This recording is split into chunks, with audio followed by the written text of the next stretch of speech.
watched the last video, hopefully you spent a few days trying to identify your thinking filters and starting to notice some patterns here. This is important. Just noticing these patterns can reduce the intensity of the thoughts and therefore the feelings that they trigger. We're going to build on that today, and we're going to start by looking at trying to swap those thoughts that are making you feel so depressed and replacing them with thoughts that boost your mood and your self-esteem. Okay, so start by taking those thoughts, or that thought, one thought that you've identified, in the first person present tense. So for example, I've really messed up, everybody is going to think I'm useless, no one's going to want to spend any time with me. Okay, so here you can see the thinking filters are black and white thinking, I've messed up because you haven't done your best work. Everybody's going to think I'm useless, that's mind reading, and no one's going to want to have anything to do with me. There's your fortune telling.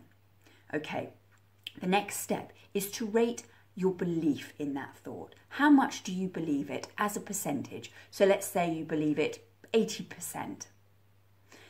The third step is to then look at the evidence that part of your mind, that self-critical part of your mind that makes you feel so depressed, is using to support that belief. So for example, no one said that I did a good job.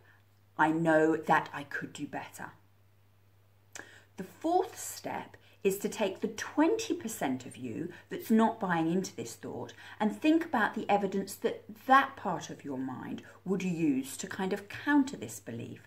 So, for example, there are lots of reasons that someone might not have said, I did a good job. For example, they could have been consumed by their own stuff. Also, just because it's not my best work, it doesn't mean I've messed up. It's more than good enough. The fifth step is to think about whether you would say this to a friend of yours. Would you say something so harsh and so critical to a friend? The sixth step is to take that one step further and think about what advice you would give to a friend if they came with you saying something similar. So, for example, you are so hard on yourself. You know, this is okay. This is more than good enough. And even if other people don't share that opinion, you are a kind and likeable person. They're not going to reject you on the basis of this one piece of work. And you know what? If they do, then maybe they're not worth your time anyway. Write this down on a piece of paper and put it in your back pocket. And from time to time, take it out and read it aloud until the strength of that thought and the feeling that it triggers starts to dissipate. Now, just as an aside, sometimes when you feel depressed, you can be really quite critical of other people. It's a very human way of coping. We almost project that self-critical voice out onto somebody else to give ourselves a bit of a break from it.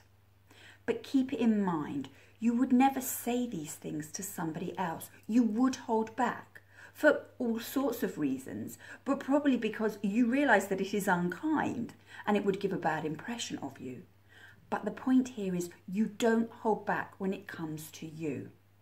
So at the very least, what we're trying to do here is to get you to treat yourself at least as well as you treat other people. And finally, just before we finish, hopefully you are still monitoring your mood at the end of every day when you're brushing your teeth. What I want you to do now is when you notice a very high score, you take that thought and you tackle it in the way that we've gone through today. In the next video, we're going to look at why meditation is increasingly becoming a very, very important part of treatment for depression. So good luck this week. I hope this was helpful. Thank you for watching, and I'll see you next time.